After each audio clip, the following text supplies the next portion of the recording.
Wing Chun 葉問。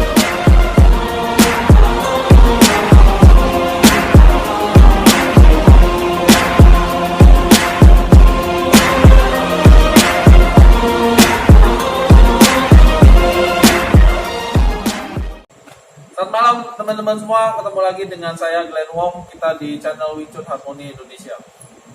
Seperti biasa, malam hari ini kita ada di kelas Kamis ya di gedung Velodrome, di gedung baseball Velodrome Rawamangun, Jakarta Timur.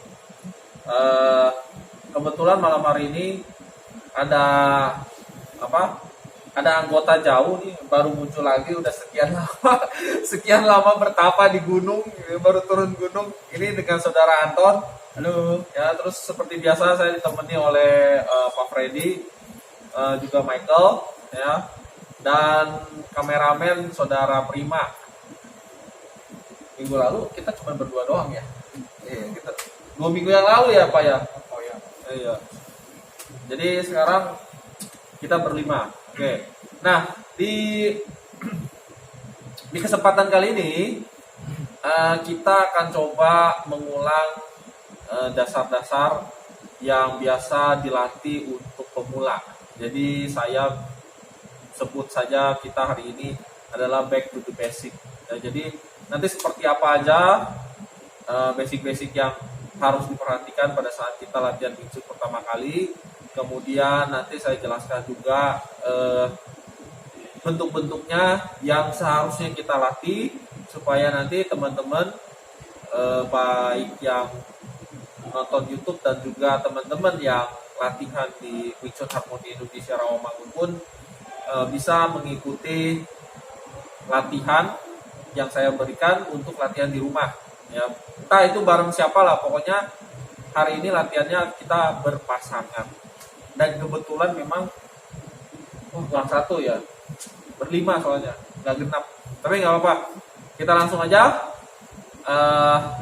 tidak perlu berlama-lama.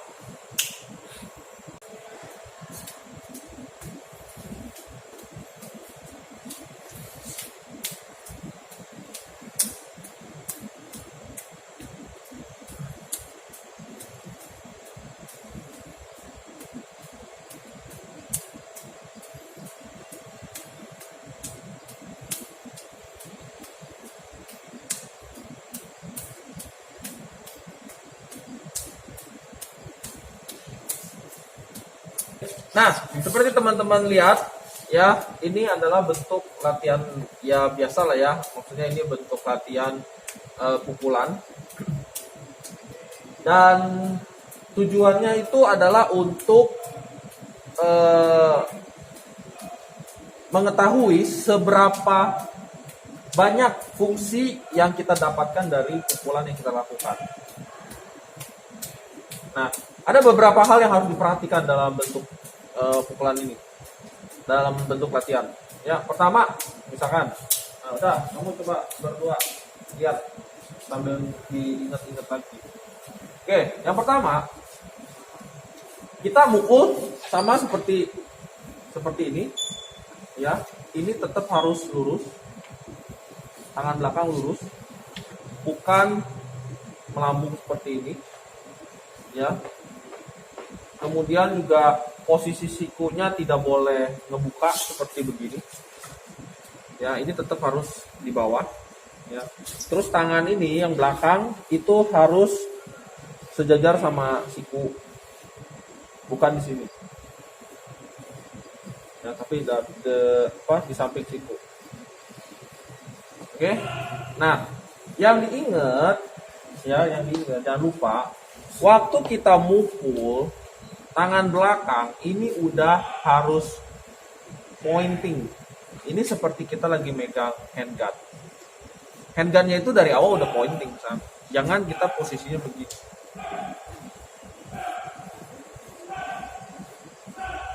Ini handgunnya ke atas, ini handgunnya ke depan. Oke. Nah, terus kedua itu pada saat narik, karena ini harus ke depan, ini jangan dibuat begini. Nah, ini nariknya jangan begini.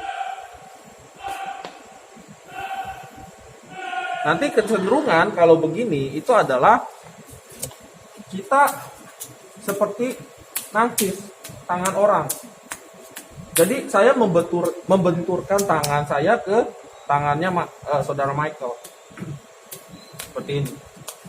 Karena bentuknya ini ditarik seperti ini.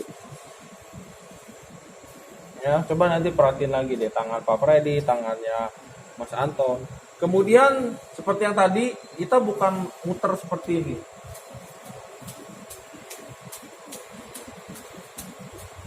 Ya.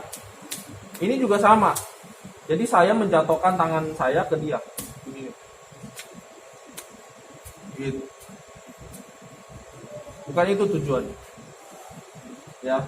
Yang harus diingat adalah pada saat kita harus mukul, kita itu seperti mukul ke arah tengah sana.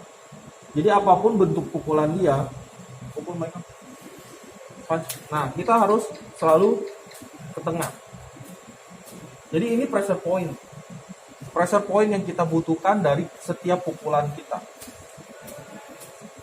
Ya, dan tujuannya adalah kita mukul ke depan. Nah, kalau misalnya teman-teman lihat, pan saya di belakang, itu pistolnya udah ke sana. Udah siap nge-shoot. Tinggal pada saat ini saya turun, ini akan masuk. Saat ini turun, ini masuk. Ya, jadi tidak ada kita bentur atau kita mukul dari atas ke bawah begitu. Karena kita bukan seperti ini, punch lagi. Tapi kita berusaha terus ke tengah.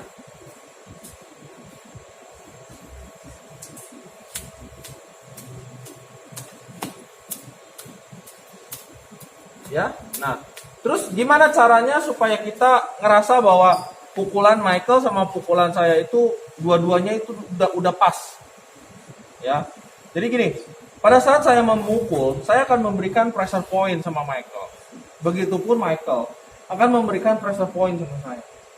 Nah, pada saat pressure point-nya dua-duanya keluar, pressure point kita akan ketemu di tengah. Ya, bukan kita memaksa memberikan pressure point itu dengan badan. Bukan begini. Nah, bukan begini.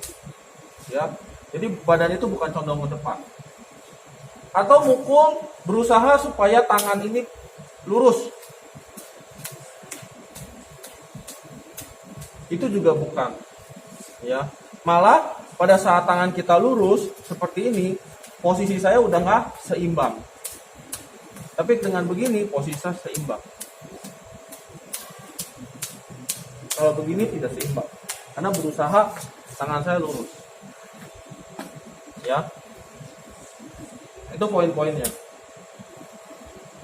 Ya, jadi atur tangannya di sini seperti ini.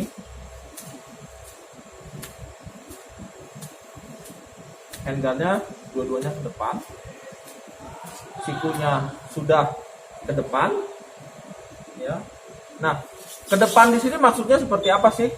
Jadi gini, di Wing Chun itu kan ada center line, ya ada center line. Nah ini kita pahamin dulu yang namanya center line. Center line itu kebanyakan orang bilang itu adalah center line yang vertikal. Ya kalau misalkan ini saudara Michael lagi berdiri, jadi center line itu ada di tengah. Kanan sama kiri. Oke. Nah, tetapi yang dimaksudkan dengan center line yang sesungguhnya itu bukan yang di depan, tetapi adalah tulang punggungnya Michael. Itu center line yang sesungguhnya. Itu tumpuan kita. Ya, karena di sini ada tulang punggung. Oke. Kalau misalkan saya dari sini akan berusaha mukul Michael nggak usah ditanggis, ke kanan, ya, dan mukul ke kiri, dia tetap akan seimbang. Kenapa? Karena itu bukan center line-nya dia. Yang saya pukul itu bukan titik keseimbangannya dia. Tapi pada saat saya mau mukul titik keseimbangannya dia, mau nggak mau dia akan mundur. Itulah center line-nya dia. Nah, pada saat kita melakukan pukulan, ya, kita akan melempar pukulan kita dari arah center line keluar searah dengan center line. Tapi center line siapa?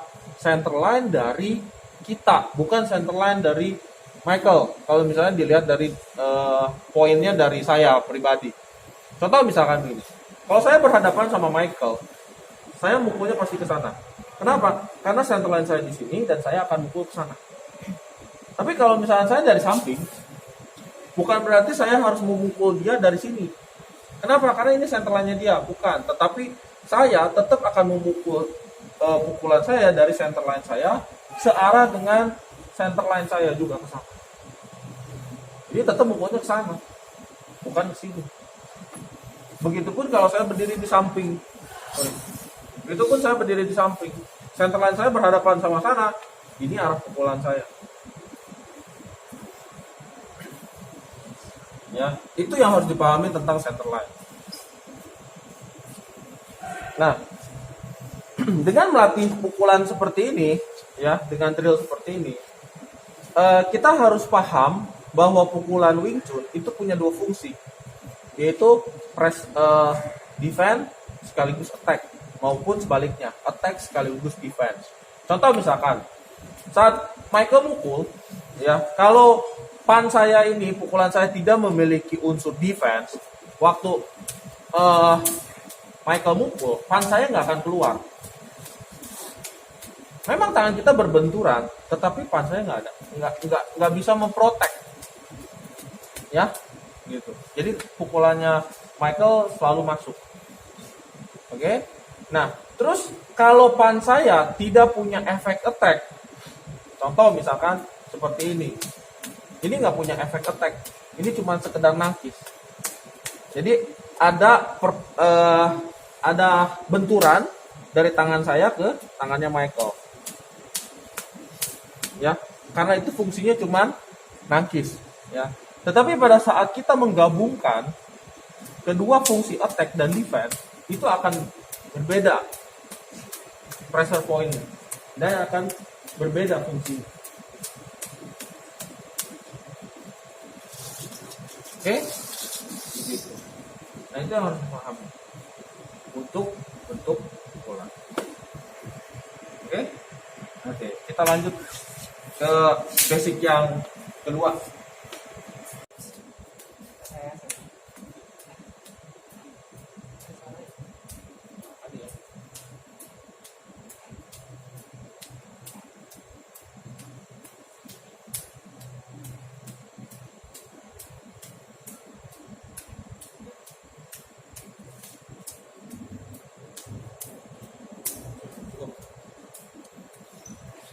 Oke, kita lanjut yang kedua, kita bicarakan dengan tansau. Ya, kita bicara dengan tansau. Tansau ini bisa dibilang sebenarnya dia bukan tangan defense, tetapi dia tangan attack. Kenapa disebut tangan attack? Karena tansau itu harus memiliki unsur menusuk. Ya, unsur menusuk. Kalau orang bule nyebutnya apa? Piercing. Ya, bahasa Inggris saya ini berantakan. Piercing. Ya, harus punya unsur piercing. Oke, tadi Mas Anton sama Pak Freddy sudah memperagakan sedikit tentang tansau, tetapi ada yang harus saya perbaiki, ya. Sekaligus kita balik lagi, apa aja sih yang harus dibenerin dari tansau itu? Oke. Pertama, ya, sama seperti pukulan, tansau itu bukan nangkis ke samping.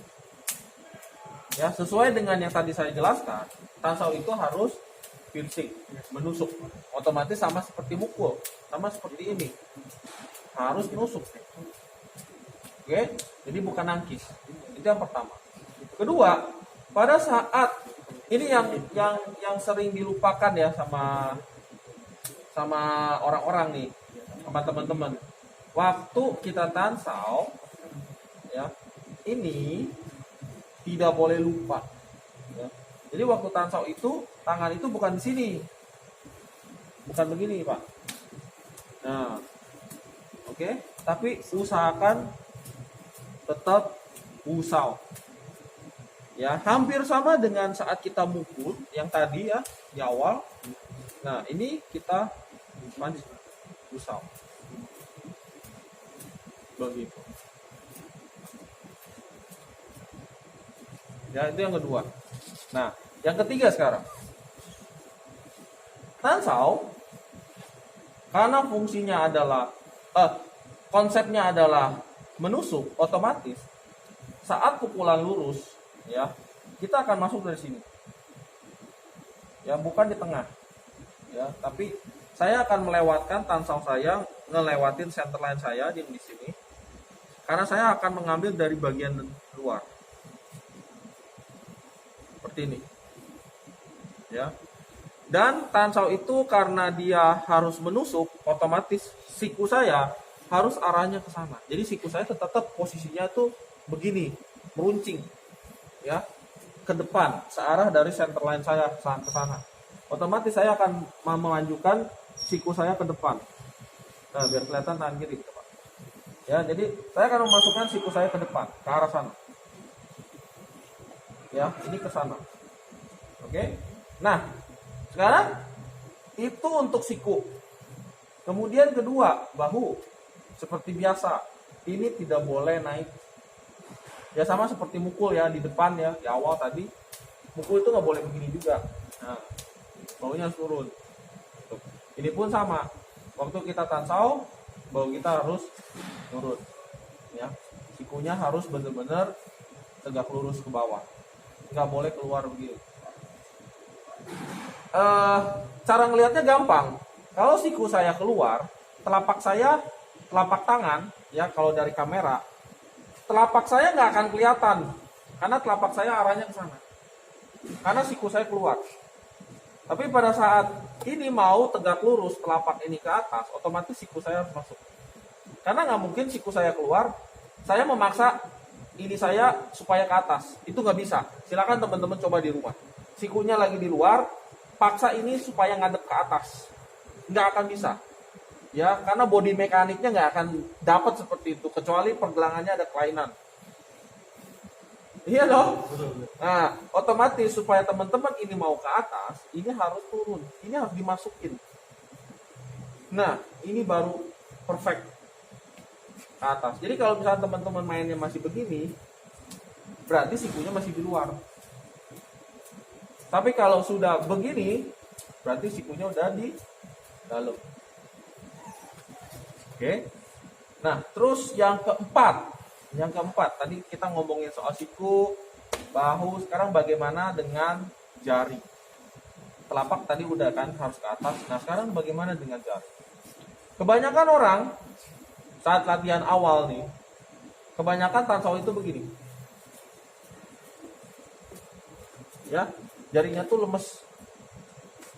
Nah, dengan jari seperti ini, kita nggak tahu tansau kita itu poinnya kemana.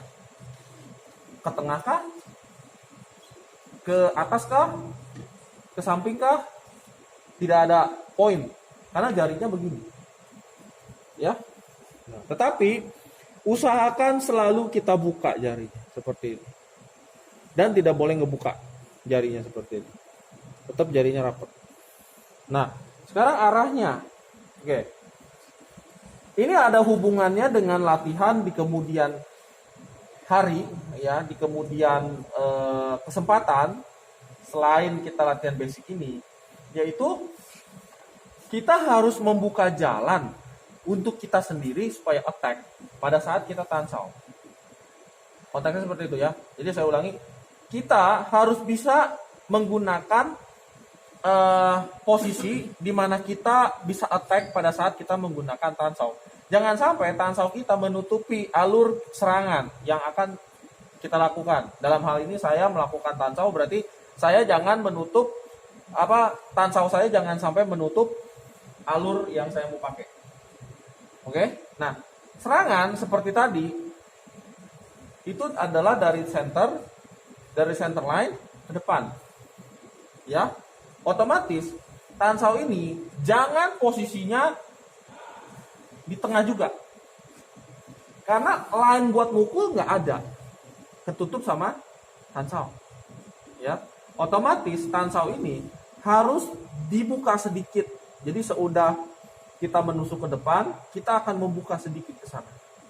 Jadi arah jari ini adalah ke bahunya dia. Kalau kita ngomongin soal tansau dari luar, nanti tansau bagian dalam pun akan sama. Arahnya ke sana. Jadi center line saya itu terbuka ke arah Michael. Dalam hal ini, ya, alur yang terbuka, ya ini akan dimanfaatkan oleh saudara Michael untuk mukul. Dia akan mukul. Dia mukul akan datang dari luar.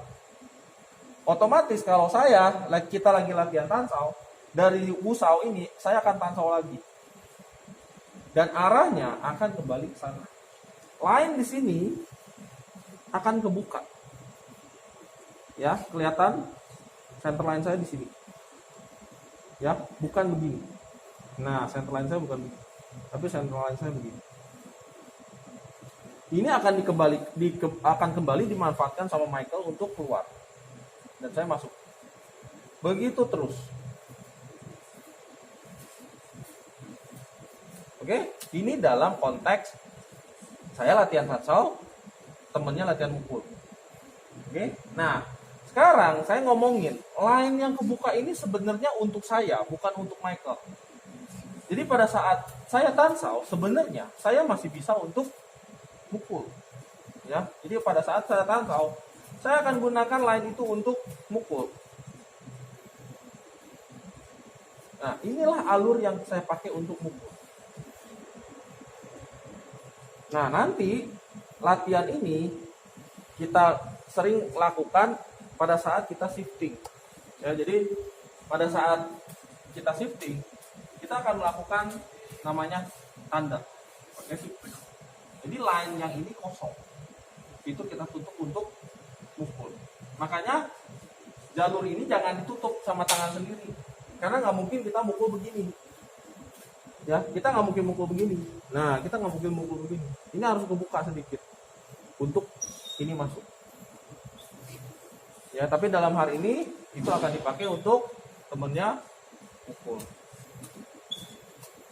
Seperti itu. Ya, kita harus ingat. Terutama yang tadi pertama. Ini. Wusaunya jangan selalu lupa. Jangan taruhnya di bawah. Ya, itu tansau. Oke? Kita masuk ke tipe yang